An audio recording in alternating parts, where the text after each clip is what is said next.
Ron, where are you? Where is Ron right now? You done messed up, Ron! Welcome back, everybody. Ron is here. First live stream of 2023. I hope everybody had a fantastic New Year's Eve. I know I did. Had a lot of fun with the family and friends.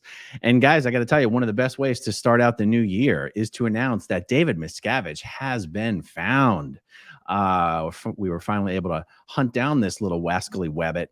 And the irony of it happening last night, I mean, I guess I did talk in my video yesterday, one of my live streams, about the fact that I did believe he was going to be at the Fort Harrison Hotel last night in Clearwater, Florida, where I live. And actually, so just to give everyone a little bit of the context here, just don't want to assume everybody knows exactly what I'm talking about. Let me share this screen. So yesterday I did a live stream discussing the fact that David Miscavige, the diminutive, tiny little leader of Scientology, had gone from hiding to missing. And yet, based on some information that was leaked to me very early yesterday morning, it was clear that he was going to be at the Fort Harrison Hotel in Clearwater, Florida, in the auditorium, hosting an event, just a local event for New Year's Eve. And we discussed this Tampa Bay Times article that came out just last week, explaining that Miscavige has been on the run. He has been in hiding from process servers in the labor trafficking lawsuit that he is personally named in. This lawsuit has, there've already been hearings on this suit in a federal courthouse in Tampa. I was at the last hearing. I'm going to be at the next hearing on January 20th. If you want to get the real-time updates on that, make sure you subscribe, turn on the notification bell. Sometimes it works. I even hear.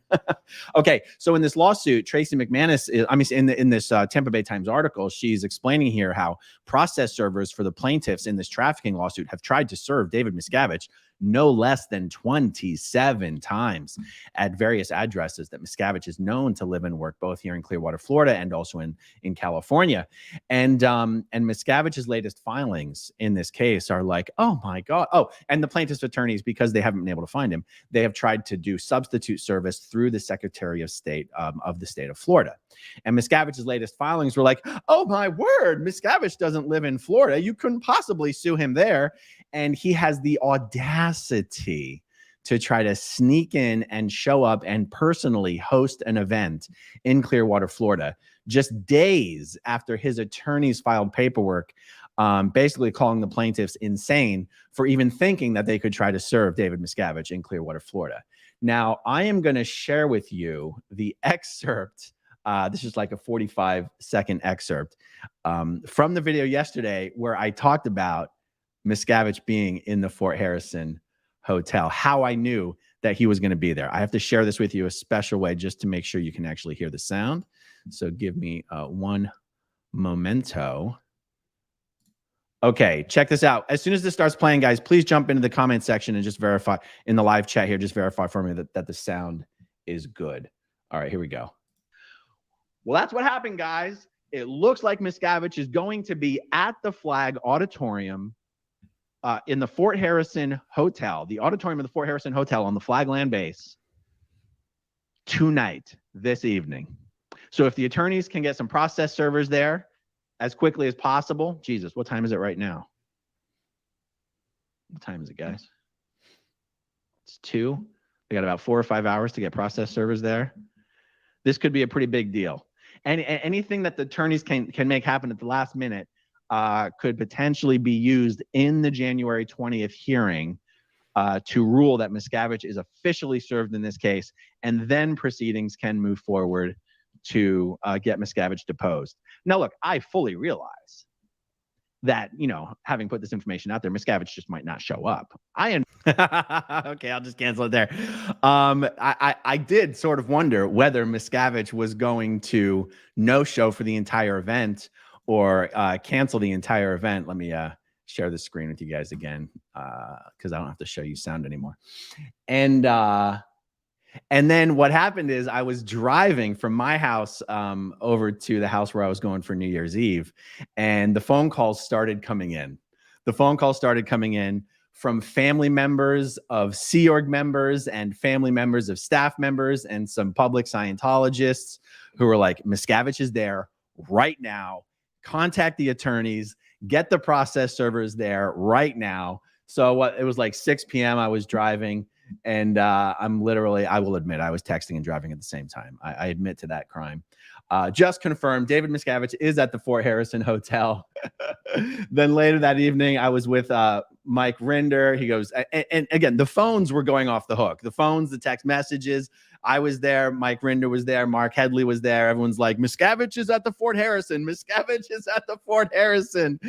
And I honestly do not know. I mean, we did inform the attorneys. I do not know if they were able to get process servers to the hotel or not. Now, even if the process servers had showed up to the Fort Harrison, they never in a million years would have made it inside. But it would be really interesting, funny, any other word you can think of to describe it, for Neil Glazer and his team to be able to show up to the federal courthouse on January 20th and be like, Your Honor, this is not only has this already gotten as ridiculous as anybody could imagine, but the guy had the audacity to show up and host a New Year's event at the Fort Harrison Hotel while claiming we'd be insane to think that we could serve him in Clearwater. So that did absolutely occur. And the same people who were able to inform us that Miscavige was going to be there and that he actually was there are the same people who shared some other information with me.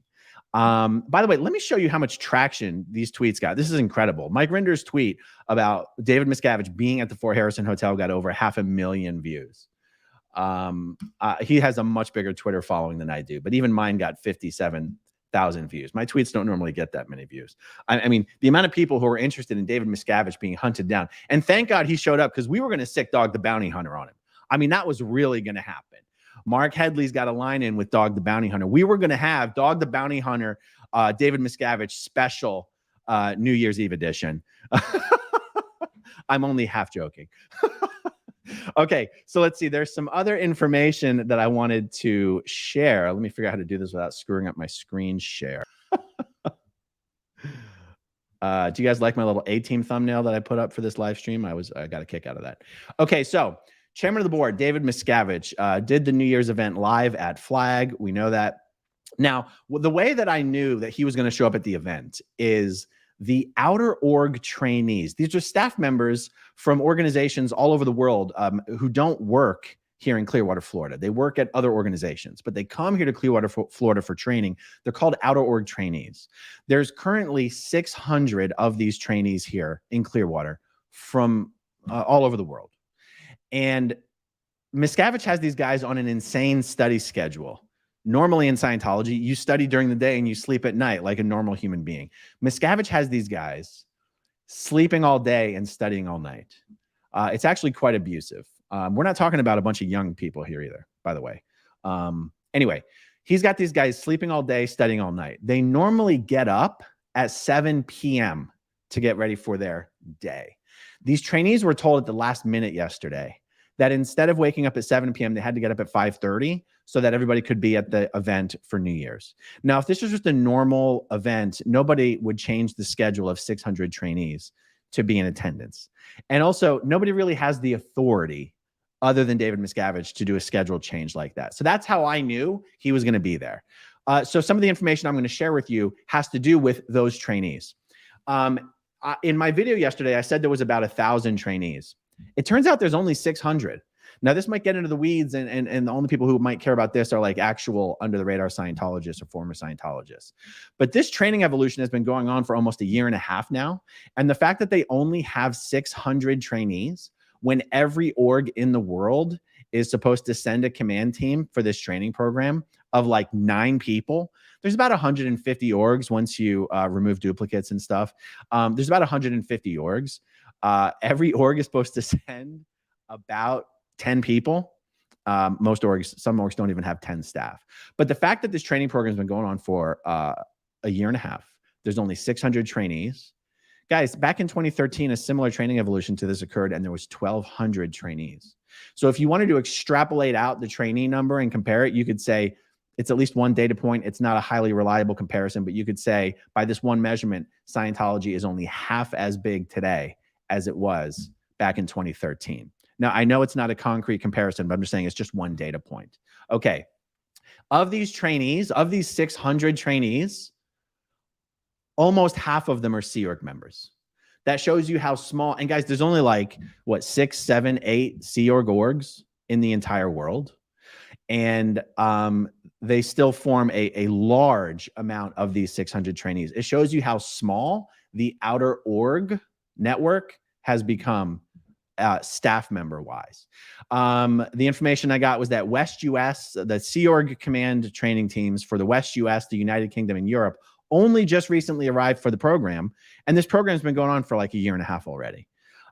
East US hasn't even sent their command team. Australia hasn't sent their command team. Canada hasn't sent their command team.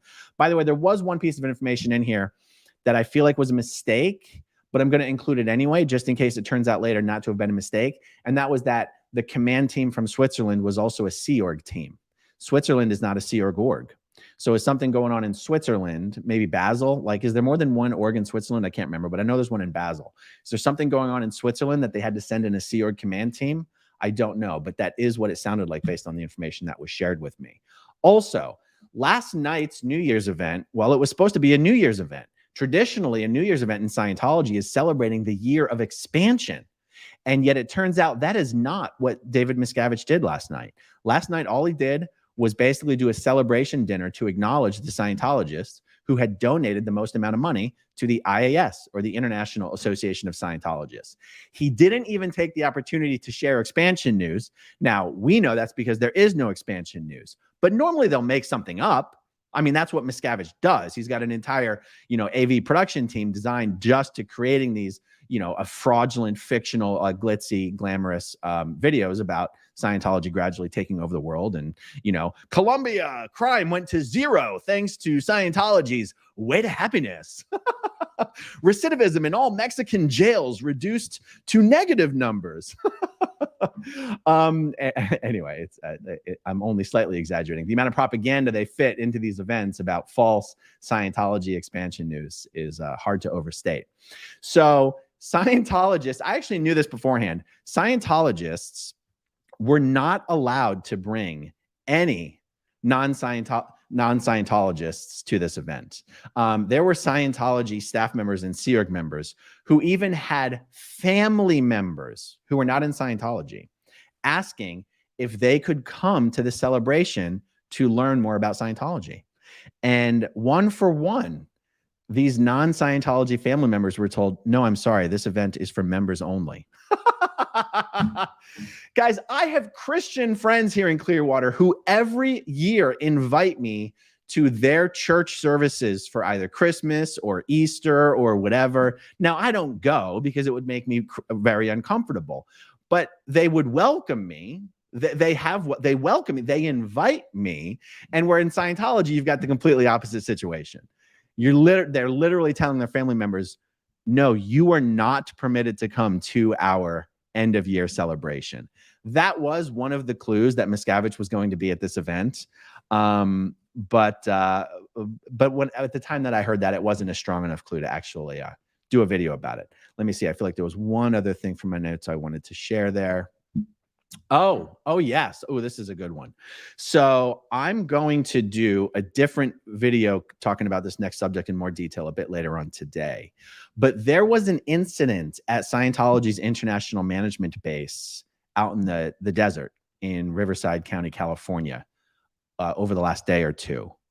And a huge police presence showed up. And I asked you guys for help understanding better what happened. And I got the answer, and I'm going to share that answer in a video. It had to do with, can I say this word on YouTube? A gunman who showed up outside Scientology's international base. And no one was harmed. No one was hurt. The police were called. There was a car chase. I'm going to do a separate breakout video about it. But just before I started this live stream, I connected some dots on this. In the paperwork that Miscavige filed with the court, saying why he should not be served, like the court should not rule that he was served, he stated that one of the reasons he has to keep his location such a secret is because of the constant threats on his life. Now, look, Miscavige is a deeply paranoid, tiny little elf, but anyone's life can be quote unquote threatened on the internet by just someone tweeting something mean. You know what I mean? Like, there have been no serious threats on Miscavige's life ever. Serious threats? No. Like people talking smack on the internet? Sure. I mean, Scientology would consider any mean tweet to be a threat on David Miscavige's life. I do not think it is a coincidence that the night before Miscavige is scheduled to appear, or is planning to appear in Clearwater, that a threat involving a weapon comes up out in California, where, by the way, he just happens not to be at the time. I seriously question whether these incidents are not related.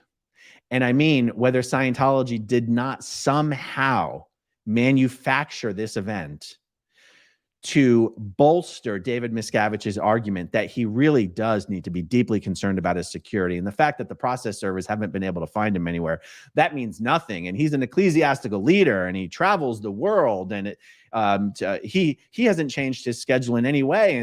And so on one side of the coin, I go, how stupid can Miscavige be to show up in Clearwater last night? And on the other side of the coin, I go, unless he thinks we're playing checkers and he's playing chess, and he showed up to prove that he hasn't altered his schedule in any way, and that he's not hiding, and that he's not avoiding Clearwater. I actually think that's what Miscavige is going to try to do here. His lawyers are going to show up on January 20th at the federal courthouse in Tampa, which, by the way, if you're just joining us, I'm going to be at that hearing. So if you want instant updates on that thing, hit the subscribe button, hit the notification bell. I think his lawyers are going to show up on January 20th and go, Your Honor, our client isn't hiding from process servers. He was just at the Fort Harrison Hotel hosting the Scientology's ecclesiastical annual review of the year. And I guarantee you that's what's going to happen. So even if the lawyers in this lawsuit, the plaintiff's attorneys, didn't get any process servers there to the hotel, I don't think it's going to matter, you guys, because this hearing on the 20th is already a hearing that's specifically scheduled the hearing is on the subject of whether David Miscavige is avoiding service in this case, and whether the lawyers are going to rule that he has been served. That's the very subject of the hearing. So I don't think it's a coincidence that all this happened. I don't think it's a coincidence that Miscavige showed up. I don't think it's a coincidence that there was a gunman chased and apprehended outside Scientology's international management base. I think these things are all connected. And yeah. So, I mean, it's just so funny. So literally the Tampa Bay Times ran an article of, where is Scientology's David Miscavige? Opposing lawyers want to know. Thanks to leaks from inside sources, we knew he was going to be at the Fort Harrison. He did show up to the Fort Harrison. The judge is going to laugh Miscavige's attorneys out of the courtroom on January 20th. And when that happens, you guys will hear about it from me play by play. Color commentary on Scientology coming from AA Ron. All right, guys, I have one or two other subjects I'm going to do live streams about today, but that's all I got on this, everybody. Thank you for tuning in. Thank you for joining me. Thanks for watching and listening. Thanks to everybody who watches until the very end, and I'll talk to you soon. Okay, if you want to see my rock and roll songs, click right on this guitar. And if you want to see a different one of my videos,